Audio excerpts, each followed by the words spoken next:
Amen. Stranger. Alien.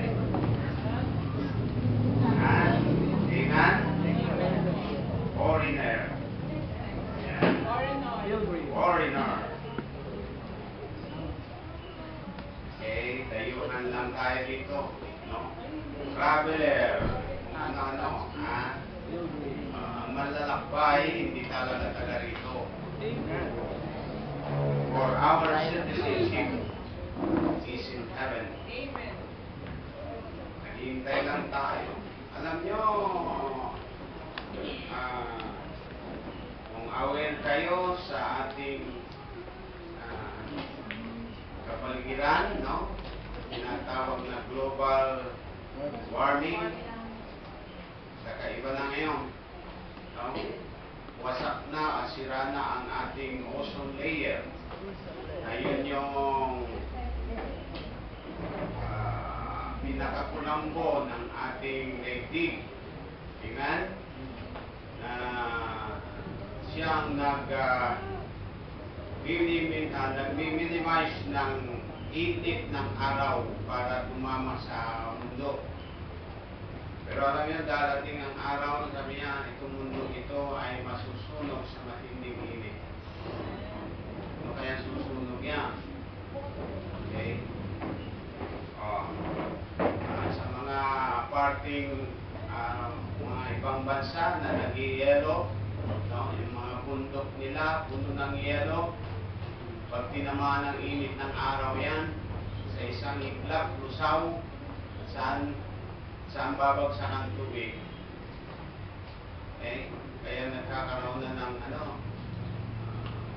yung mga lugar na hindi binabaha, ngayon binabaha na. Amen. Kaya yung mga astronaut tumutuklas ng lugar, napunta na sila sa buwan, hindi pwedeng tirahan yun.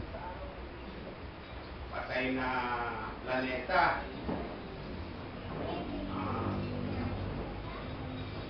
Kasi naghahanap sila ng lugar. Alam nila ang mundong ito puno na ng panganib. Polluted na ang mundong ito. Air pollution, water pollution, spiritual pollution. Lahat ng pollution nandito na. Amen? Kaya, puro consumption. Okay, so anong topic natin last Sunday? Last Sunday. Sanctification. Nicole, nireview kita ha. Ano yung tatlong P ng sanctification?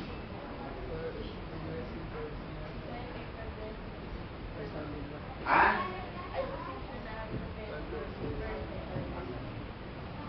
Possessive. Position. Ay, position. Mali pa rin dali. Positional, progressive, and perfect. Amen? Explain mo nga yung positional, Sister Days, for the benefits of... sige.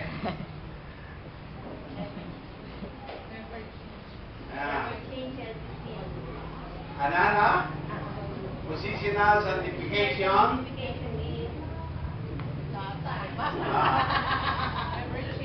Never changes. It means we are sanctified forever. Amen. Yes.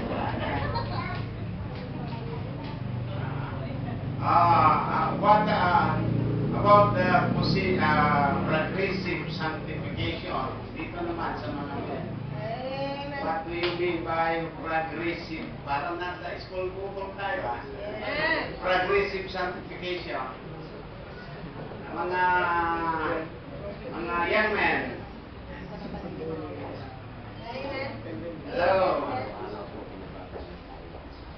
receive sanctification? Ha? Ano ang sinasabi ko sa inyo? Okay, mag-take note kayo.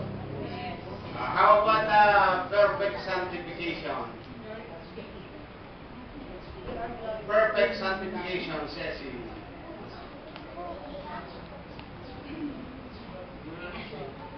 Perfect sanctification po, we are already glorified. Already glorified. Glorification. Future yan, ha? Future. Glorification. Anong ibig sabihin ng glorification? Sarap. Perfect sanctification. Sa langit na po lahat tayo. Sa langit. Anong tataglayin natin body sa langit? Glorified body. Glorified body. Mayroon ba kayong verse dyan, Sister Amelia? About the glorified body? First Thessalonians. 1 John 3:2. We shall be like Him. Amen? Amen. Amen. Sinong absent ka po ay nung nakaraan? Pakitaas kamay. Oh, 1, 2. Oh, you got 70. Sino absent ngayon? Itaas ang kamay. Wala. Okay? So, lahat kayo present. Mag-makeup kayo yung mga absent, ha? 70 kayo nakaraan. Ngayon, dapat maging 80 kayo. Alright, amen? Amen. So, tatlong P. Positional, progressive, perfect. Ano ibig sabihin ng sanctification? Dapat memoryahin niyo pati period. Sister B, please. Hindi ko po memorize. Memorize. Babasahin ko. Basa. Kaya matalino ang mga quiz at ballpen. Sanctification is the gracious work of God in setting the believer apart for Himself and for the service in the Word. Amen. Amen? Amen. Amen. You got 65. I will memorize po next. Because...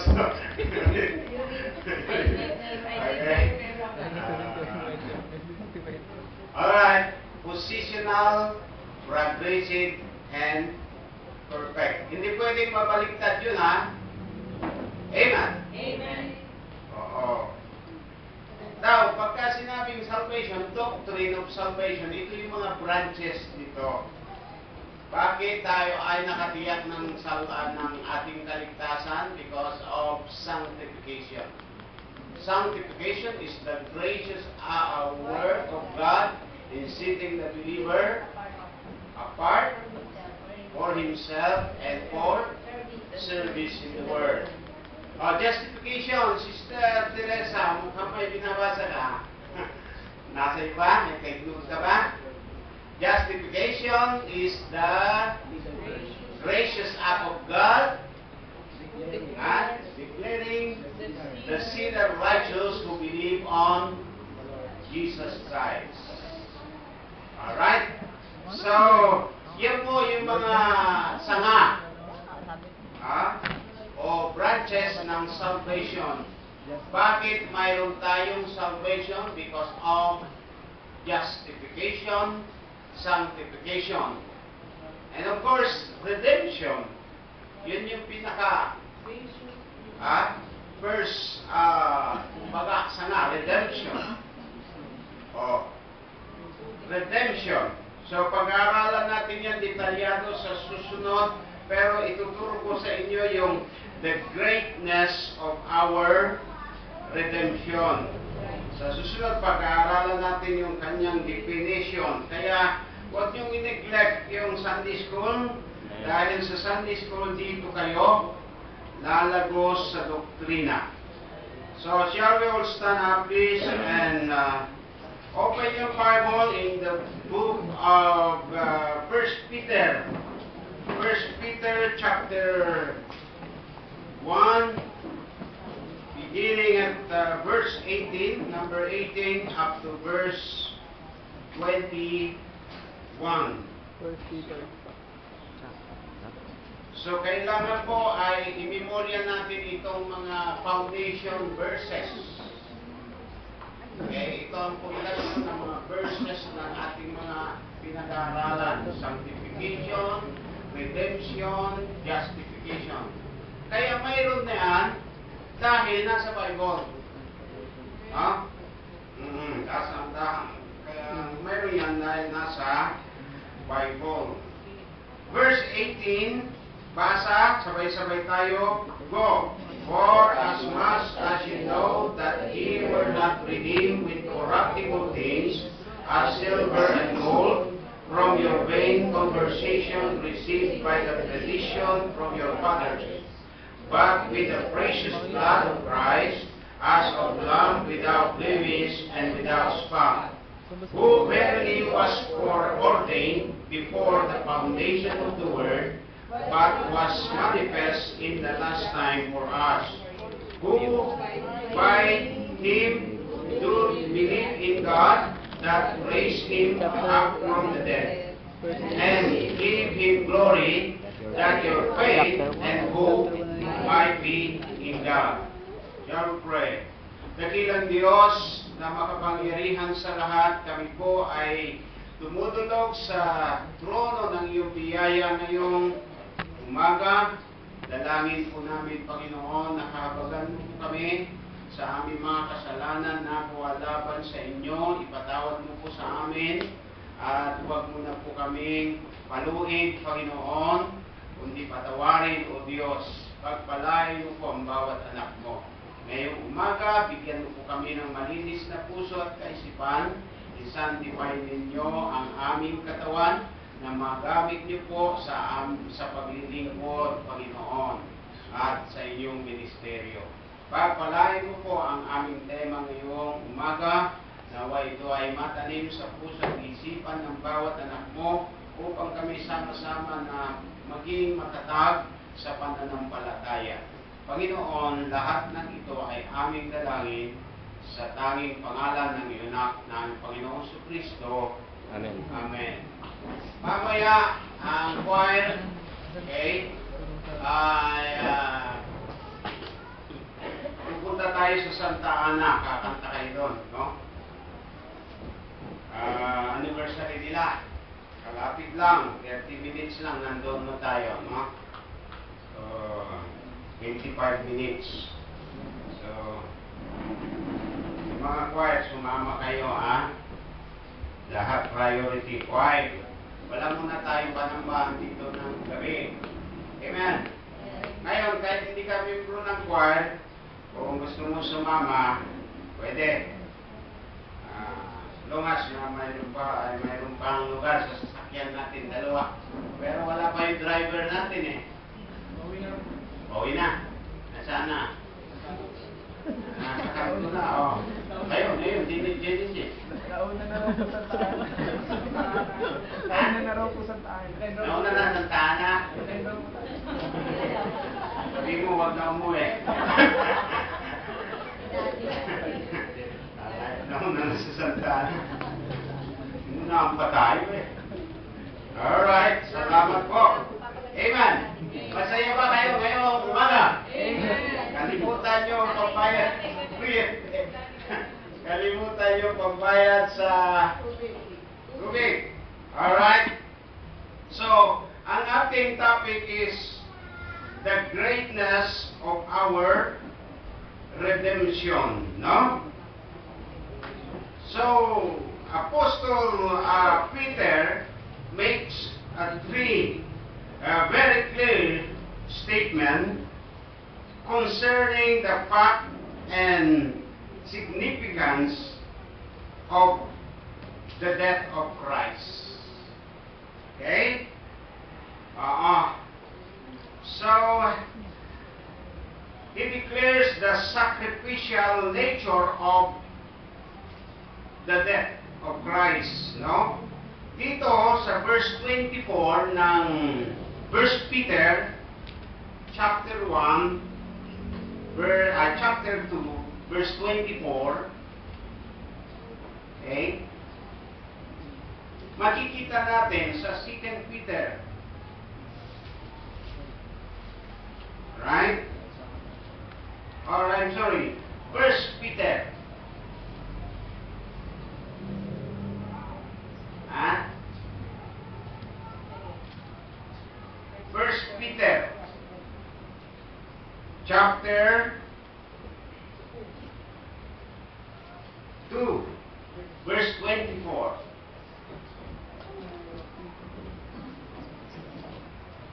Ano sabi? Who his own self bare our sin in his own body on the tree, that we being dead to sin should live unto righteousness, by whose stripes ye were healed. Okay? So, the substitutionary nature of his death, nakita natin dito, ay yun, no? Hindi siya namatay dahil sa kanya. Hindi siya nasugatan, hindi siya nabugbog dahil sa kanyang kasalanan. Mayroon taong nabubugbog dahil sa kasalanan niya. Di ba? O bakit nabugbog si ganito? Nagloko pala, binugbog. Anong sasabihin mo sa tao na yun na binugbog? Nagloko Anong sasabihin mo? Ha? Ay, kawawa naman. Diba? Kung wala kang konsensya, sasabihin mo, bagay, buti nga sa kanya. Di ba? Pero si Jesus Christ, alam nyo, siya ay nabugbog dahil sa ating kasalanan. Kaya dapat tayo makonsensya. Okay? So, dito sa 1 Peter chapter 2 verse 24, sabi niya, who his own self bare our sin in his own body on the tree, that we being dead to sin, sabi niya, should live unto righteousness, by whose stripes ye were healed. Kita niyo, dahil sa sugat ng Panginoon, tayo ay gumaling. Di ba? Dahil sa sugat ng Panginoon, tayo ay gumaling. So, Apostle Peter makes three very clear statements concerning the fact and significance of the death of Christ. Okay? It declares the sacrificial nature of his death. Sacrificial nature of his death. Right? Brutal yung pagkakamatay ng ating Panginoon.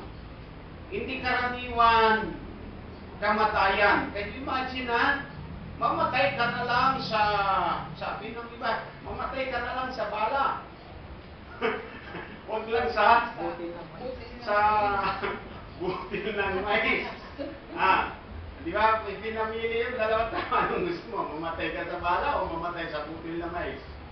Sabi niya, bala na lang.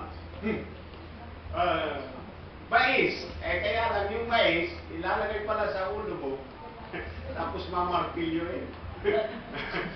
Torture, Si Jesus Christ, hindi namatay sa bala, hindi namatay sa buto ng mais. Siya'y namatay sa tinatawag na una, nilati ko siya ng cationic tape. Alam niyo ba yung cationic tape? Hindi ko may describe, pero pwede kong ikuan sa inyo, halimbawa, hindi ko pa nakita. Pero ang kanilang paglalarawan ay parang yung barbed wire. Nakakita kayo yung barbed wire? Amen. Yun. Subukan mong ihampas sa'yo yung isang barbed wire. Sabay hablot. Balat sumasama. Nagkapingas-pingas ang balat ng ating Panginoong Jesucristo at dila lang niya at mata ang walang lakay. Amen? Kaya di-describe sa 53 ng Psalms, sa Isaiah 53, sabi niya, wala kang kagandahan na nasahin sa mukha ng ating Panginoon sa kanyang bugbog na inabot. Di ba? Mayroon bang poging bugbog? Wala. Sino kasi yung binugbog na artista na sikat sa Channel 2? Bong Navarro. Ha? Bong Navarro. O, kita niyo, alam niya, no? Ah. Ha? Pogi ba si Bong Navarro nung bugbog, Brother Joshua? Hindi po. Bumangit siya. Mas pogi ako doon. Hindi pa po si Bugbog siya. Pero kung nawala ang bugbog niya, Mas pogi pa po si Daniel. ha? Mas pogi si Daniel.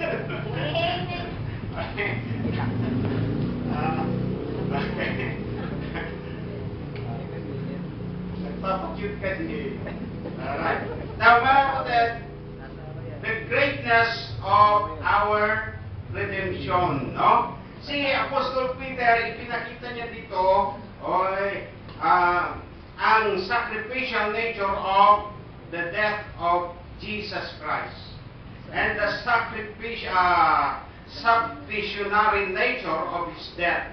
Sa 1 Peter chapter 3, verse 18, 1 Peter chapter 3, verse 18, ay makikita rin natin yung kanyang the nature of substitutionary death ng ating Panginoong Jesucristo. For Christ also hath once suffered for sins, the just for the unjust. Oh, substitutionary.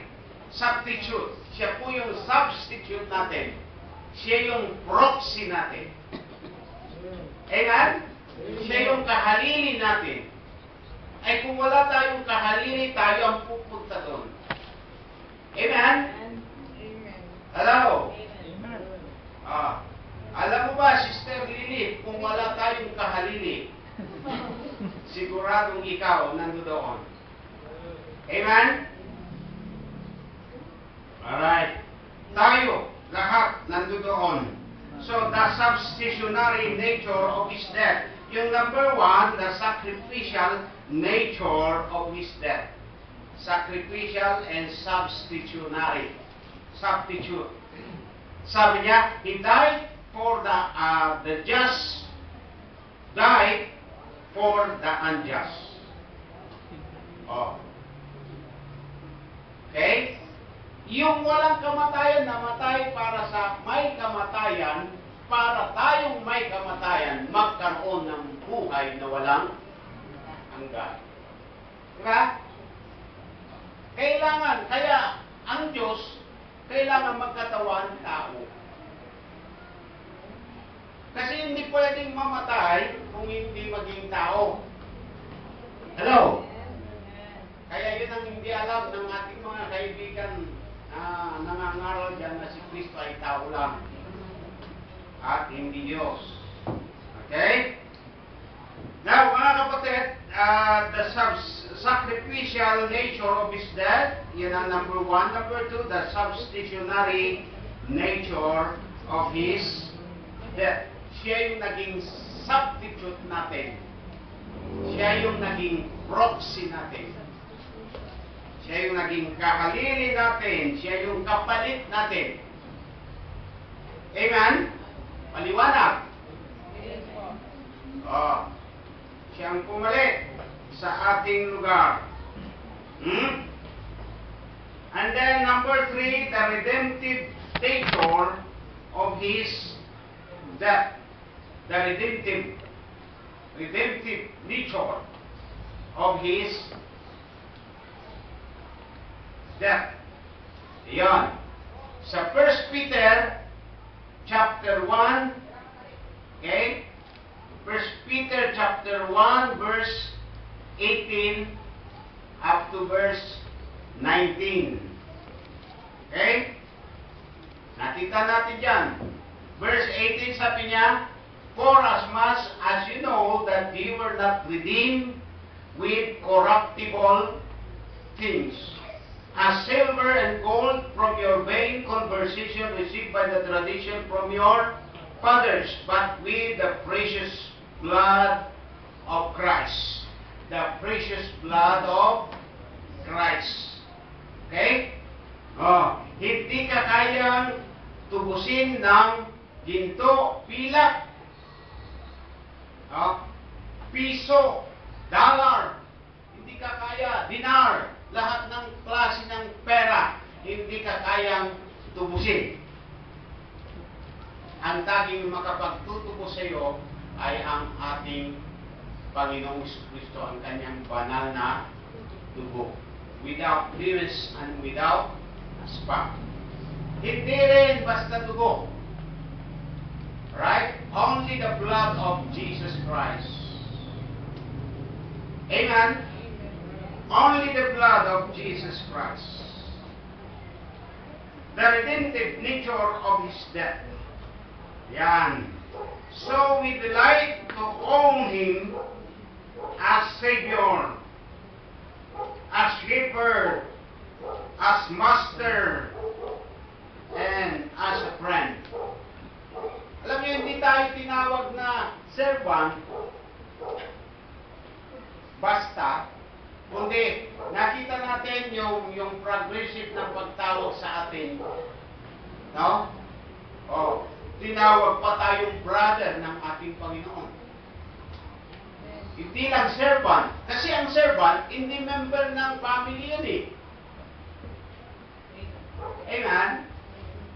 Oh. At ang servant noon, nabibili. Pag sinabi, mayroon two kinds of servant, yung bond servant at saka yung pangalawa, hired servant.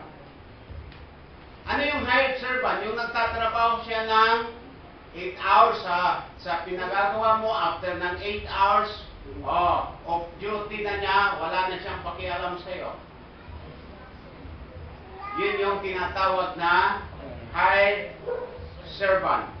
Pero yung bond servant, nakatira sa bahay mo. Pag-aari mo yan. Pag nag-asawa, nag-anak, pati yung anak niya, servant mo yan. Maglilingkod sa iyo. Kung binili mo yung servant na yan. Noong unang panahon, ang alipin ay ipinaparada sa palengke na bibilihan. Kaya pag-aaralan din natin yung meaning ng redemption. Agorazo, exagorazo, and lotro sa Greek word. Okay? Hindi ako expert sa Greek, pero mayroon kaming konting nalalaman sapagkat tinuruan kami bumasa ng Greek. Kaya may dulutin konting yung pag-aaral namin ng masteral. Di ba? Oo. Now, mga kapatid, pero hindi kailangan marunong ka ng Greek para gamitin ka ng Panginoon. Amen? Amen. Maraming magagaling, pero hindi ginagamit ng Panginoon. So, the redemptive nature of His death. Ano yung number 1? The sacrificial nature of His death. And because of that, nagkaroon po tayo ng tinatawag na positional sanctification. Ano yung verse nyo sa positional sanctification? Na magpapatunay na you are already saints in the sight of God. Mayroon ba kayong verse na magagamit? 1 Corinthians 1, 1 Corinthians chapter 1. 1 verse 2. Another verse. Hebrew 10:14. Hebrew chapter 10 verse 14. 10 and 14. 14. Amen? Oo, para mapatunayan nyo na you are sanctified, already sanctified by God. And in the sight of God, ikaw ay banal na. Sa progressive sanctification. John 17:17. Ha? John 17:17. Ano pa? Ephesians 5:26. Ano, another verse? 15 to and 16. Yun ang pinakamaliwanag dyan. Amen? Because it is written. Ha? Banal ang tumawag sa inyo, kayo ay magpakabanal. Binanal na kayo, kaya kayo magpakabanal. Alright? Now, yun po ang ating greatness, the greatness of our sanctification. Alright? So, dito mga kapatid na minamahal, makikita natin na ang Diyos po ay mayroon pong basihan sa ating kaligtasan. Di ba? Hindi lang tayo ililigtas basta. No? Hindi lang tayo ililigtas basta, kundi mayroon tayong basihan. Hindi niya, ano tawag dito, in-ignore yung kasalanan natin. No? Anong term ang gusto kong gamitin dito? Hindi yan basta pinalampas. Because our God is a holy, righteous, loving, and merciful God. Bilang Diyos na matuwid, hindi niya dapat palampasin ang kasalanan. Dapat parusahan. Bilang Diyos na maibigin, dapat patawarin niya ang makasalanan. Ngunit bilang Diyos na banal, kailangan mabayaran ang kasalanan. Bilang Diyos na banal at matuwid, kailangan ay bayaran ang kasalanan. Ngunit bilang Diyos na mahabagin, kailangan ang makasalanang tao ay magkamit ng kaligtasan. So, yung attributes ng Panginoon, our God as a loving, holy, righteous, and merciful God, dapat ay matupad po itong 4 attributes niya. At doon sa Calvary, yun ang naging intersection o naging sanangdaan na nagkita yung 4 na attributes ng Panginoon. Amen? Bilang loving God, dapat iligtas niya ang sinner. Bilang righteous, dapat parusahan niya ang kasalanan. Bilang merciful God, dapat yung makasalanan ay mapatawad. Pero bilang holy, nagkakabuhol-buhol ata.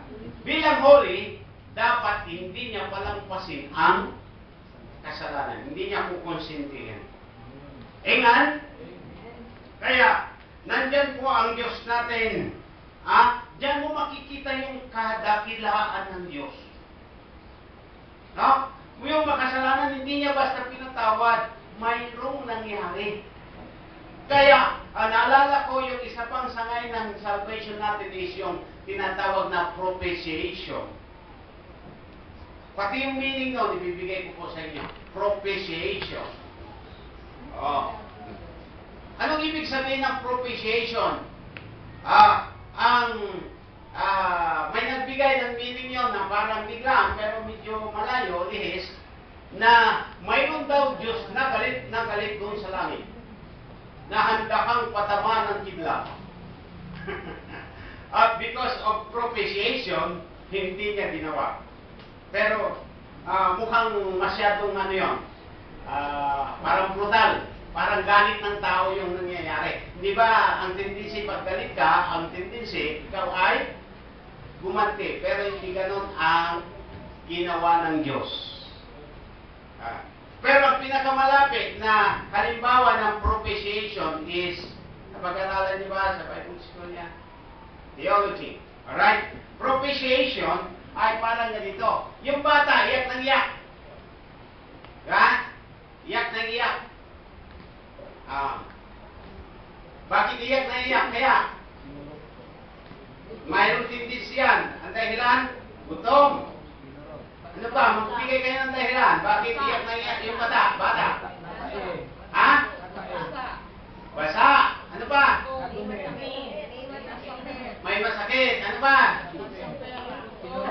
Hindi, sampol yun eh. Hindi ba marunong sa pera yun? Ha? Masakit ang tiyan. Ano ba? Inaantok. Ano kaya? Ano kayang solusyon doon? Kung inaantok, matulogin. Kung nagugutom, pakainin. Pasidihin. Diba? Pero hindi inaantok. Hindi nagugutom. Wala namang masakit. Hindi naman basa. Hindi rin tatay. Ano kaya? May sumpong. Tama? Anong solusyon yun? Bigyan mo ng patutong. May sumpong eh. Ang tawag doon, pacifier. Parang yung pacifier, yung term na ginamit ko? Propitiation. Propitiation. Pampalubag loob. Amen? Pampalubag loob. Si Christ ang naging pampalubag loob sa Diyos. Amen? Amen. Oo. Kaya, praise God, mayroon tayong propitiation. Pero next time, yun pag-aaralan natin. Back to topic. Back to channel. Ano pa topic natin yan? Redemption. Redemption. The greatest of our Okay? Amen? Amen. Now, ito po, inaantay natin yung pagbabalik ng ating Panginoong Jesucristo, yung redemption of our body naman. No? Sa Job chapter, alam niyo, ang sabi ng mga Bible scholar, pinakamatandang propeta ay si Job. At alam niyo, sabi ni Job, sa chapter 19, verse 25 to 20 and 26, sabi niya, for I know that my Redeemer liveth, and that he shall stand at the latter day upon the earth. And though after my skin worm destroy this body, sabi po dito, yet in my flesh shall I see God. Wow! No? Dakilang pag-asa. Si Job, hindi pa lumilitaw si Jesus Christ. Kasi ang Old Testament nakatanaw sa darating na Kristo. Amen? Bigyan muna kayo dito. Ang Old Testament nakatanaw sa darating na Kristo. Hula pa lang, darating ang Kristong manunubos. Ang isa yan sa hula na ang sabi ni Job, ang sabi niya, for I know that my Redeemer liveth. Nandoon na si Christ eh. Yung Redeemer nabubuhay na doon. And that he shall stand at the latter day upon the earth. Alam niya, nabababa ang Redeemer dito sa lupa. Amen? At ang sabi niya, kahit na ang aking balat ay masira, matunaw, at malusaw ang aking katawan, and yet, in my flesh shall I see God. Someday makikita ko ang Diyos. So naniniwala siya sa Resurrection Day. Amen. Sa glorification. Now, ulitin ko, yung Old Testament nakatanaw sa Kristong darating. Ang New Testament naman, nakatingin tayo doon sa Kristong dumating na minsan. At isang araw babalik. Amen. Dumating na, namatay na daw doon sa krus ng Kalbaryo para bayaran ang ating kasalanan almost 2,000 years ago. 2015 na tayo ngayon. Amen? years.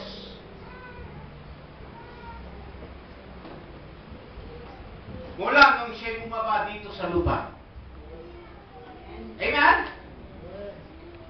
Pamalay nyo, baka after 15 years na lang, babalik uli ang Panginoon. Babalik na ang Panginoon.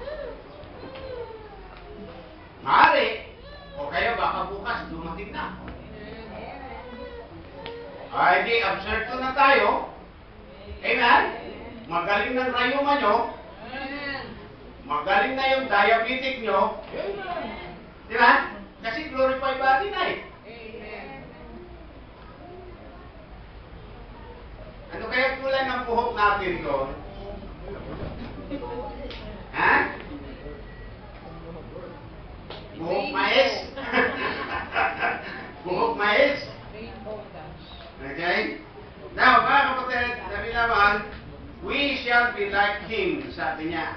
Now, I know that my Redeemer liveth. Alam ko na ang aking manunubos ay buhay, and that He shall stand at the latter day upon the earth. And though after my skin worm destroy, si Job namatay, nalusaw na siya. Pero alam niya, sabi niya, after my skin worm, kahit ako'y uurin, at malusaw ang aking katawan. Ibig sabihin, mararanasan niyang mailibing.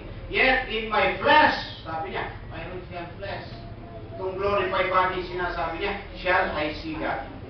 Now, yung redemption of the body sa saan? Rapture. Kailangan na makikita ko ang Diyos sa aking katawan. Naniniwala siya sa Resurrection Day. Amen? Lahat ng mananampalataya pagbabalik ni Kristo ay bubuhayin. Katulad ng katawan ni Kristo. At ililipat sa langit. Yan yung sa scope of our salvation. Number 1, we are saved from the penalty of sin, and we are being saved from the power of sin, and we shall be saved from the presence of sin. O dyan, matraki pa. Naalala ko yung estudyante. Nalate daw sa klase. Tinanong ng teacher, why you are late?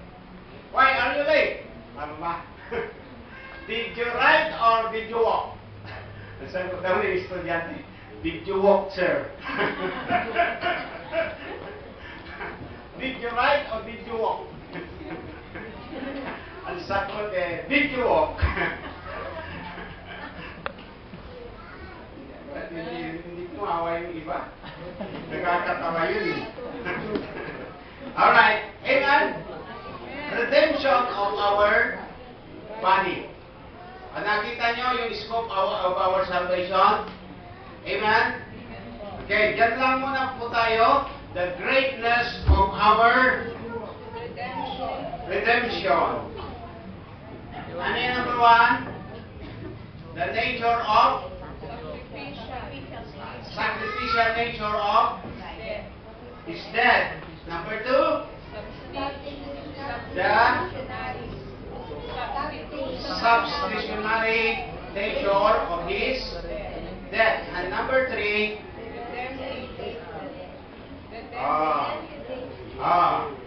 sana'y natanda nyo ba yan hanggang umuwi kayo?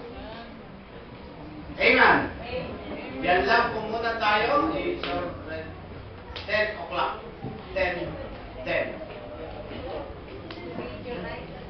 Did you walk or did you ride? I died. Brother Rick, did you walk or did you ride?